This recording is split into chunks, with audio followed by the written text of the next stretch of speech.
Hi friends, எல்லோரும் எப்படி இருக்கீங்க? சந்தோஷமாக இருக்கீங்களா?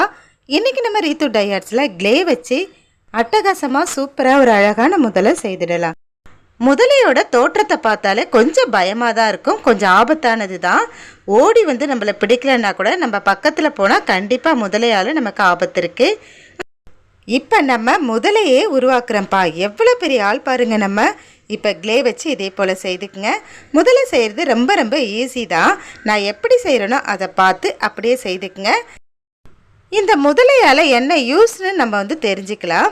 முதல்ல வந்து முக்கியமாக பார்த்திங்கன்னா பர்ஸு, பெல்ட்டு, பேக்கு, இந்த மாதிரி தோல் சம்மந்தப்பட்ட நல்ல ஸ்ட்ராங்கான பொருள் தயாரிக்க முதலையை வந்து யூஸ் பண்ணுறாங்க.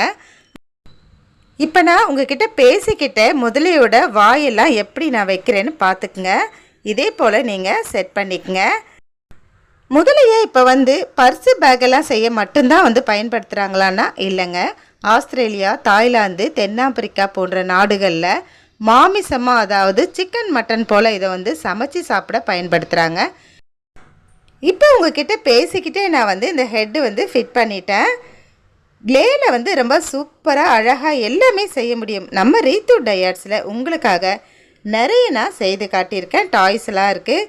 அதுக்கப்புறம் பார்த்தீங்கன்னா உங்களுக்கு பிடிச்சது போல் என்டர்டெயின்மெண்ட் வீடியோஸ்லாம் நிறைய இருக்குது, போய் பாருங்கள்.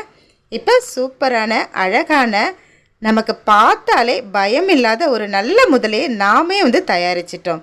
கண்கள் வந்து முதலைக்கு வந்து நல்ல பெருசாக இருக்கும். அதே போல் நீங்களும் கண்கள் வந்து செட் பண்ணிக்கங்க. முதல்ல மேலே வந்து நல்லா முள்ளாக இது போல் டிசைன்ஸ் இருக்கும். இதையும் நம்ம வந்து செட் பண்ணுறோம். இதே போல் நீங்கள் பார்த்து செட் பண்ணிக்கங்க.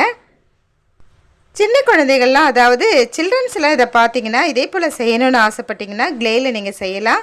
ஆனால் செய்ததுக்கப்புறம் கையை நல்லா வாஷ் பண்ணிவிடுங்க. வாயிலெல்லாம் வைக்கக்கூடாது. இப்போ வந்து நம்ம முதலையை பற்றி சில விஷயம் வந்து தெரிஞ்சுக்கிட்டோம். முதலையோட இனம்லாம் நிறைய இருக்குது.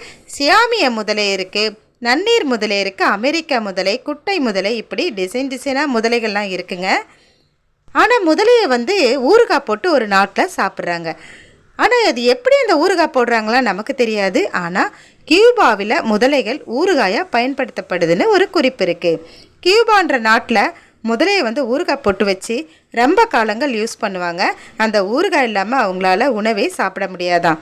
நம்ம எப்படி ஊறுகாய் அப்பளம் இல்லாமல் சாப்பிட முடியலையோ அதே போல் கியூபாவில் முதலை ஊறுகாய் கிடைக்கும். இப்போ சூப்பரான அழகான முதலை ரெடி ஆயிடுச்சு. முதலையை பற்றிய தகவலாம் உங்களுக்கு பிடிச்சிருக்காப்பா?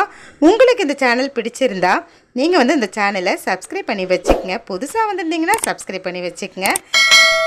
ஏற்கனவே சப்ஸ்கிரைப் பண்ணி நம்ம ஃப்ரெண்ட்ஸாக இருந்தீங்கன்னா தயவு செய்து இதுக்கு ஒரு லைக் போட மறந்துடாதீங்கப்பா. அடுத்தடுத்த அப்டேட் உங்களுக்காக வந்துக்கிட்டே இருக்குது. தேங்க்ஸ் ஃபார் வாட்சிங். நன்றி.